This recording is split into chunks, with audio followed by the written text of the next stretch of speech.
नमस्ते बच्चों।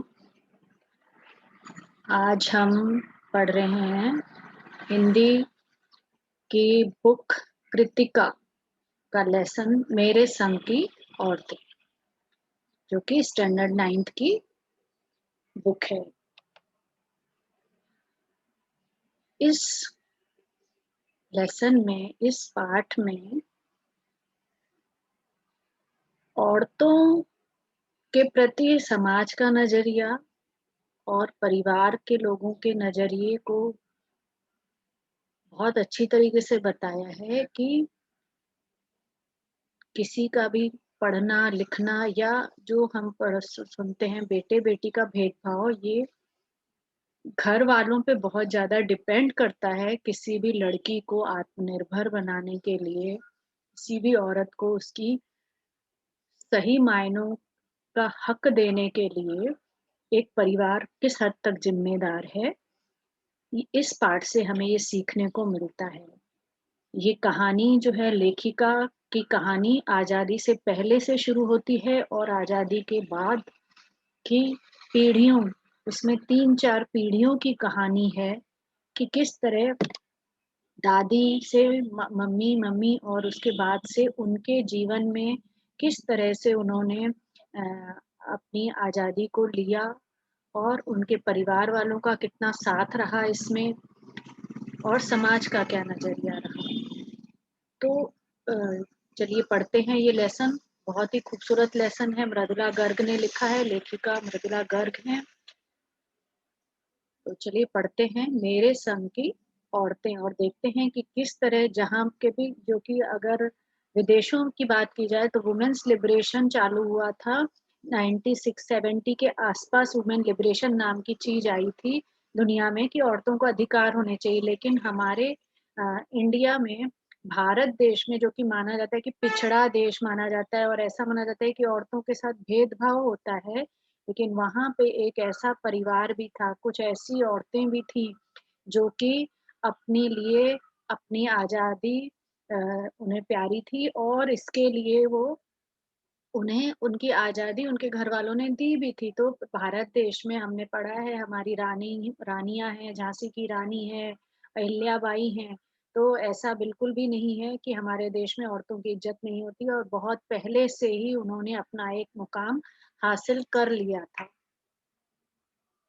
चलिए, मेरी एक नानी थी, जाहिर है, पर मैंने उन्हें कभी देखा नहीं। अर्थात नानी सबकी होती है ना। क्योंकि मम्मी की मम्मी नानी, तो नानी तो सबकी होती है, पर उन्हें कभी देखा नहीं था, क्योंकि बहुत ही कम लोग ऐसे खुशनसीब होते हैं जो अपनी नानी या दादी को देख पाते हैं। मेरी माँ की शादी होने से पहले ही उनकी मृत्यु हो गई थी। शायद नानी से कहानी न सुन पाने के कारण बाद में हम तीनों बहनों को खुद कहानियां कहनी पड़ी, क्योंकि उनकी नानी की डेथ बहुत पहले ही हो गई थी, उनकी मम्मी की शादी से भी पहले, बहुत ही कम उम्र में। क्योंकि तो उन्होंने कभी भी नानी से कहानी नहीं सुनी थी। लेखिका कहती हैं शायद इसीलिए हम तीनों ही कहानियां लिखने लगे। तीनों मतलब तीनों बहनें। लेखिका जो है वो 5 बहनें थी, तो उनमें से 3 बहनें जो हैं वो कहानीकार लेखिका बन गई। नानी से कहानी भले ना सुनी हो, नानी की कहानी जरूर सुनी, और बहुत बाद में जाकर उसका असली मर्म समझ में आया। पहले इतना ही जाना कि मेरी नानी पारंपरिक, अनपढ़, पर्दानशी औरत थी, जिनके पति शादी के तुरंत बाद उन्हें छोड़कर बैरिस्ट्री पढ़ने विलायत चले गए थे। लेखिका कहती हैं कि उन्होंने भले नानी को देखा नहीं था, ना ही उनसे कभी बातचीत की थी, पर उनकी कहानी वो बार-बार सुनती थी, लोग उनको सुनाते थे कि उनकी नानी कैसी थी, और बहुत बाद में जाकर उन्हें नानी की बात समझ में आई। ऐसा कहा भी जाता है कि जब हम उस उम्र तक पहुँचते हैं, जब हम थोड़े मैच्योर हो जाते हैं, तब हमें बड़ों का बिहेवियर समझ में आता है। क्योंकि पहले ऐसे ही उन्होंने समझा कि उनकी नानी जो थी बहुत ही पारंपरिक थी, अनपढ़ थी, पर्दानशी मतलब पर्दा घूंघट करने वाली औरत थी। तो उनके पति क्या थे, उन्हें छोड़कर बैरिस्ट्री पढ़ने विलायत चले गए थे। ये आज़ादी से पहले की बात है, जब लोग पढ़ने बाहर जाते थे। कैम्ब्रिज विश्वविद्यालय से डिग्री लेकर जब वे लौटे और विलायती रीति-रिवाज के संग जिंदगी बसर करने लगे, तो नानी के अपने रहन-सहन पर उसका कोई असर न पड़ा। ना उन्होंने अपनी किसी इच्छा, आकांक्षा या पसंद-नापसंद का इज़हार पति पर कभी किया। तो जब वहाँ से वो बैरिस्टर बन के लौटे, तो क्योंकि सब पे यूरोप का रंग चढ़ जाता था, इंग्लैंड से आते थे जो लोग भी, बाहर से आते थे, तो वो सब जो है सूट-वूट पहनना चालू कर देते थे और बाहर के जैसे खान-पान, जैसे अभी भी कोई बाहर जाता है हॉस्टल में पढ़ने तो उस शहर का रंग-ढंग आ जाता है, अपने शहर का, अपने परिवार का, वो पिछड़ापन समझने लगते हैं। तो कई इंडियंस जो बाहर जाते हैं वो बाद में इंडियंस के हिसाब से ही उनको लगता है कि इंडियंस का रहन-सहन अच्छा नहीं है ना? लेकिन नानी जो थी, उन्होंने ना कभी कभी भी उनके ना नाना जो थे उनके, ना उन्होंने कभी उनको मेम साहब जैसे कपड़े पहनाने की कोशिश की, ना उन्होंने कभी भी अपनी किसी इच्छा का, या उनको भी मन करता है कि वो आधुनिक कपड़े पहने, ना पहने, इस बात पे उन्होंने कभी कुछ नहीं किया, लेकिन उन्होंने अपनी कभी भी अपना रहन-सहन बदला नहीं। पर जब कम उम्र में नानी ने खुद को मौत के करीब पाया, तो 15 वर्षीय इकलौती बेटी मेरी माँ की शादी की फ़िक्र ने इतना डराया कि वे एकदम मुँहज़ोर हो उठी।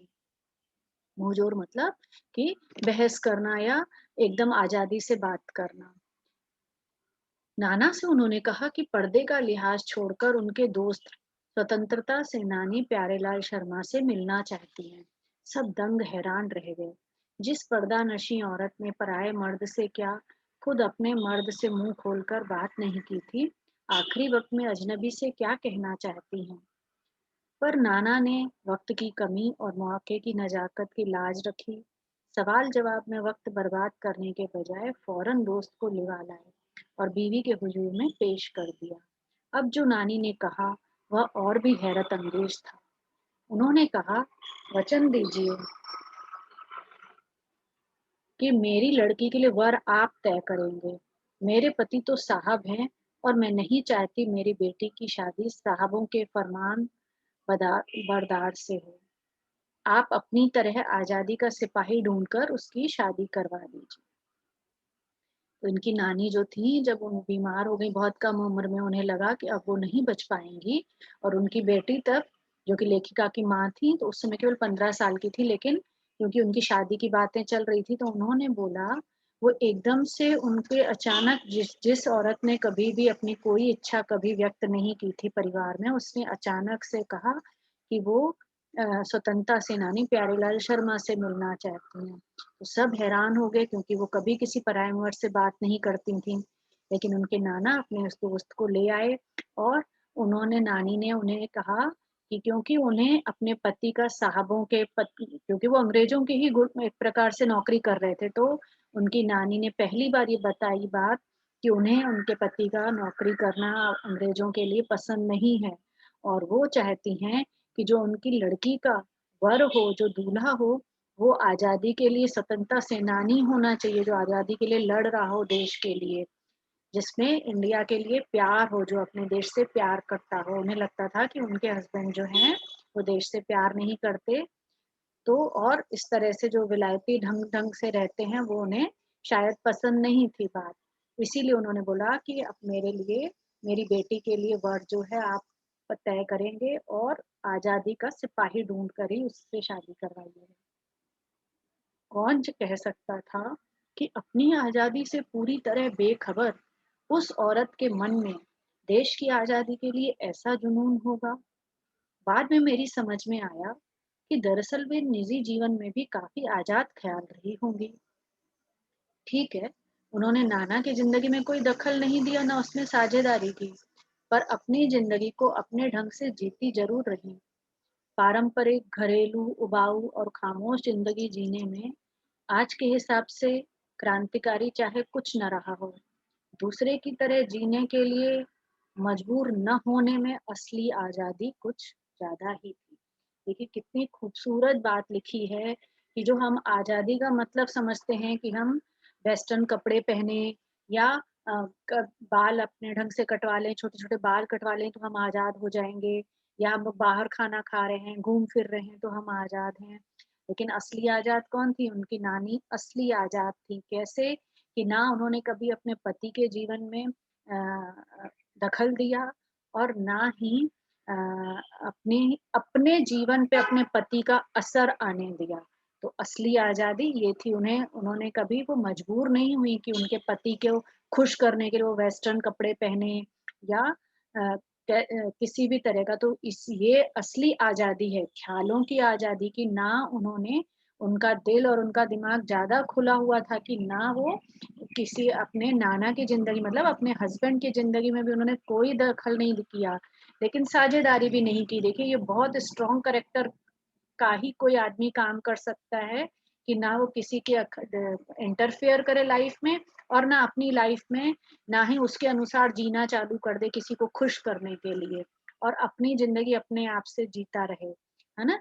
पारंपरिक, घरेलू, उबाऊ, खामोश ज़िंदगी जीने में, है ना? वो अपने अपने घर का काम करती थीं, चुपचाप रहती थीं, किसी से ना ज़्यादा कुछ माँगना, लड़ना, झगड़ना नहीं, वही बोरिंग उनकी लाइफ, खाना बनाओ, घर का काम करो, सब करती थीं।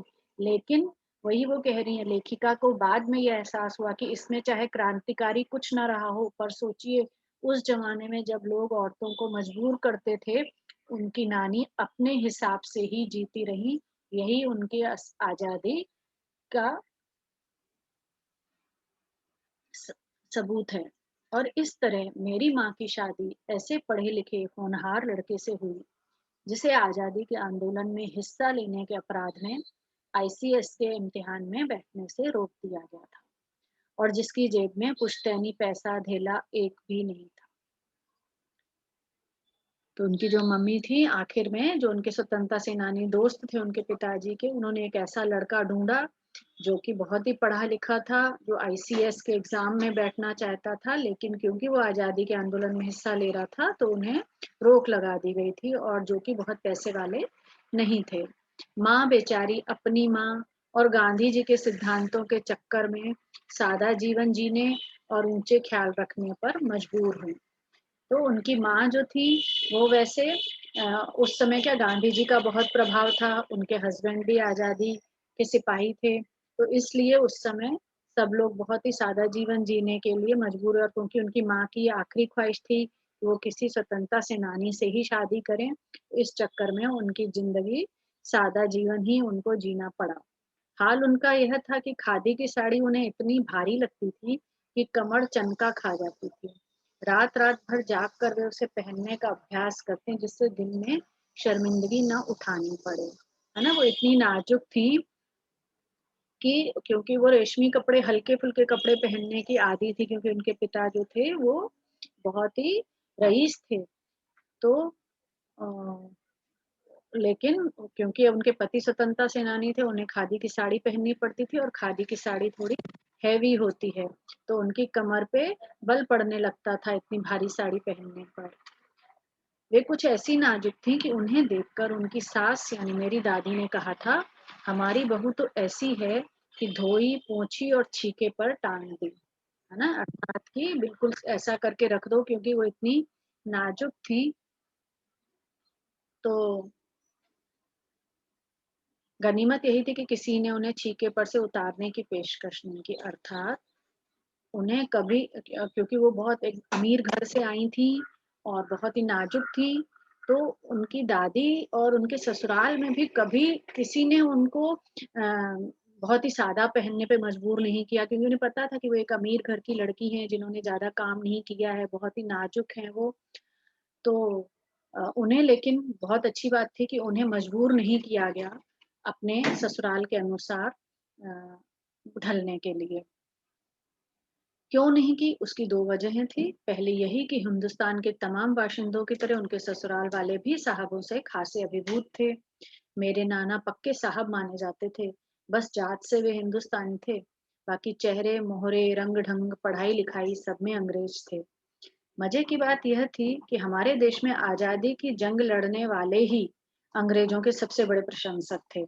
गांधी, नेहरू हों या मेरे पिताजी के घरवाले, है ना? तो क्यों उनकी मम्मी की क्यों इज़्ज़त होती थी ससुराल में? क्योंकि उनके जो पिताजी थे, वो बहुत बड़े साहब थे अंग्रेजों के सरकार में, तो उनकी बहुत रिस्पेक्ट होती थी, इसीलिए वो उनकी बेटी को कुछ भी कहने से डरते थे, और वो जानते थे कि उनके पापा का बहुत दूर तक पहचान है, इसलिए वो उनकी बेटी से ज़्यादा काम-वाम नहीं करवाते थे।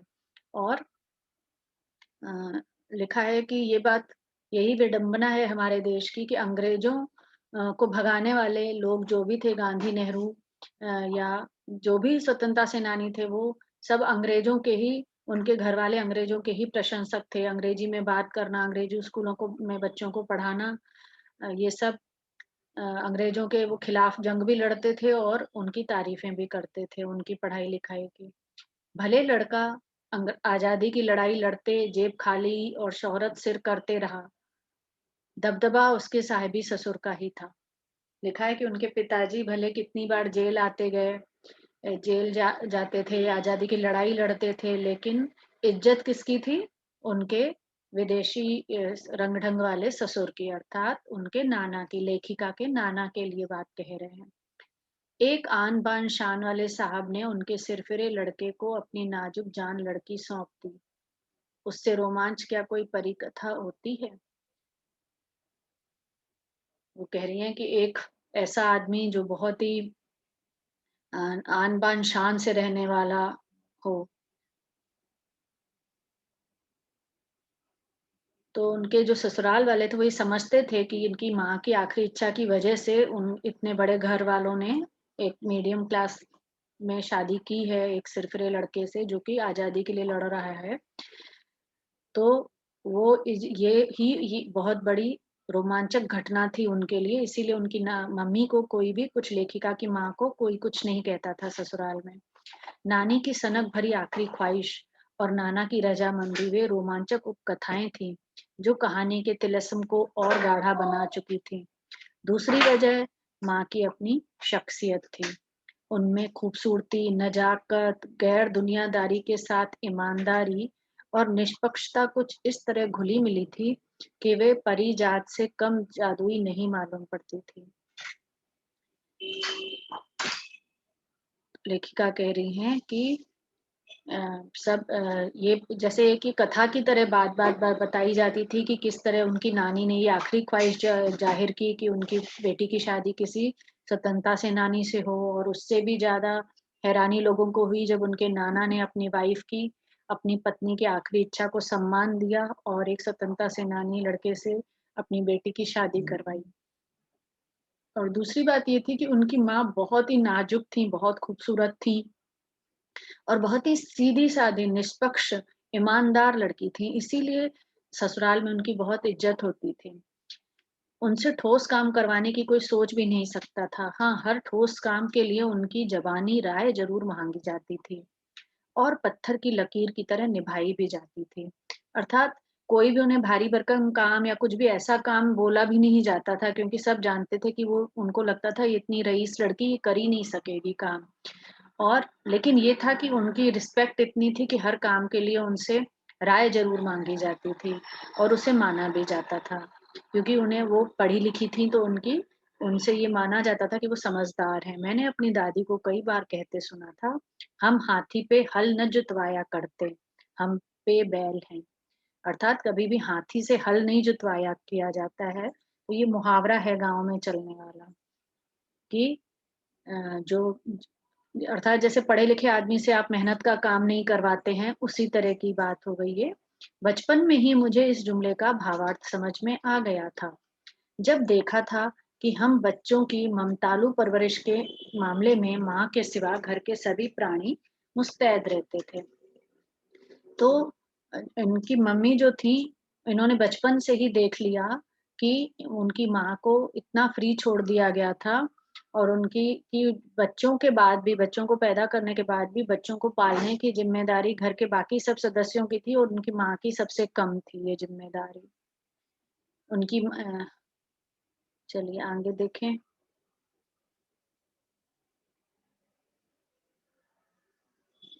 किस तरह लेखिका ने अपने बचपन का वर्णन किया है। दादी और उनकी जेठानियाँ ही नहीं, खुद मर्दजात पिताजी भी। पर ठोस काम न करने का मतलब नहीं था कि माँ को आज़ादी का जुनून कम था। वह भरपूर था और अपने तरीके से उसे भरपूर निभाती रही थी। अर्थात उनके पिता भी बच्चों को पालन-पोषण की ज़िम्मेदारी उठाते थे, दादी, उनकी जेठानियाँ, सब बच्चों को पाल लेती थीं और उनकी मम्मी को ज़्यादा मेहनत नहीं करनी पड़ती थी और उनकी माँ भी आज़ादी के आंदोलन में भरपूर सहयोग करती थीं। ज़ाहिर है कि जब जुनून आज़ादी का हो, तो उसे निभाना भी आज़ादी से चाहिए, जिस-तिस से पूछकर, उसके तरीके से नहीं, खुद अपने तरीके से। हमने अपनी माँ को कभी भारतीय माँ जैसा नहीं पाया। ना उन्होंने कभी हमें लाड किया, ना हमारे लिए खाना पकाया, ना अच्छी पत्नी बहू होने की सीख दी। कुछ अपनी बीमारी के चलते भी वे घर-बार नहीं सँभाल पाती थीं, पर उसमें ज़्यादा हाथ उनकी अरुचि का था। उनका ज़्यादा वक़्त किताबें पढ़ने में बीतता था, बाकी वक़्त साहित्य चर्चा में या संगीत सुनने में। वे ये सब बिस्तर पर लेटे-लेटे किया करती थीं। अर्थात जो उन्होंने अपनी माँ का चरित्र चित्रण किया है कि उनकी माँ जो थी काफ़ी नाज़ुक थीं, बीमार रहती थीं। तो वो कभी भी उन्होंने कहा कि वो भारतीय माँ जिस तरह भारतीय माँ को चित्रित किया जाता है कि जो अपने बच्चों के लिए खाना पकाते रहते हैं, बहुत लाड-प्यार करती हैं या अपनी बेटियों को अच्छी बहू बनने के लिए, अच्छी पत्नी होने की सीख देती हैं, उनकी माँ ऐसा कुछ भी नहीं करती थीं। इसीलिए वो कह रही हैं कि वो बहुत आज़ादी से जीती थीं। उस समय भी आज़ादी से पहले भी उनका अपना चरित्र कैसा था कि वो बहुत आज़ाद ख़्याल थी। वो ये सब उनको ये परंपरागत तरीके से खाना बनाना, बच्चों को प्यार करना ये नहीं आता था। वो किताबें पढ़ती रहती थी, म्यूज़िक सुनती थी, साहित्य चर्चा करती थी, है ना? तो इस तरह से और उन्हें घर में भी कोई भी कुछ कहता भी नहीं था। तो इसलिए वो सब धीरे-धीरे उनको इन सब कामों से अरुचि भी थी, वो ज़्यादा घर के कामों को पसंद नहीं करती थीं। फिर भी जैसा मैंने पहले कहा था, हमारे परंपरागत दादा-दादी या उनकी ससुराल के अन्य सदस्य उन्हें नाम न धरते थे, न उनसे आम औरत की तरह होने की अपेक्षा रखते थे। उनके ससुराल वालों ने अर्थात उनके दादा-दादी ने लेखिका की ये मान लिया था कि बहुत बड़े साहब की बेटी हैं, तो वो उनसे कुछ उम्मीद ही नहीं रखते थे और हमेशा उन्हें इज़्ज़त देते थे और कभी भी उन्हें इस बात के लिए परेशान नहीं किया करते थे कि आपको भी एक सामान्य बहू की तरह घर का काम करना चाहिए या बच्चों को पालना चाहिए। उनमें सबकी इतनी श्रद्धा क्यों थी, जबकि वह पत्नी, माँ और बहू के किसी प्रचारित कर्तव्य का पालन नहीं करती थीं? साहबी खानदान के रोब के अलावा मेरी समझ में 2 कारण आए। पहला वे कभी झूठ नहीं बोलती थीं और दूसरा वे एक की गोपनीय बात दूसरे को ज़ाहिर नहीं होने देती थीं। पहले के कारण उन्हें घरवालों का आदर मिला हुआ था, दूसरे के कारण बाहर वालों की दोस्ती। वो बता रही हैं कि उनकी माँ में ऐसा नहीं है कि केवल अमीर होने या साहब की बेटी होने की वजह से उनकी इज़्ज़त थी। उनके 2 उनके कैरेक्टर में 2 ऐसी ख़ासियत थी कि वो कभी भी झूठ नहीं बोलती थी और दूसरा वो कभी किसी की गोपनीय बात को दूसरों के सामने ज़ाहिर नहीं करती थी। अर्थात वो किसी भी तरह से लड़ाई करवाने और चालाकी में चालाकी नहीं करती थी किसी तरह की, इसीलिए उनको घरवालों का आदर मिलता था। दोस्त वे हमारी भी थी।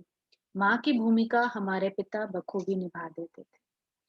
मुझे याद है बचपन में भी हमारे घर में किसी की चिट्ठी आने पर कोई उससे यह नहीं पूछता था कि उसमें क्या लिखा है, भले वह एक बहन की दूसरी बहन के नाम ही क्यों न हो और माँ यह जानने को बेहाल हो कि बीमारी से वह उबरी या नहीं।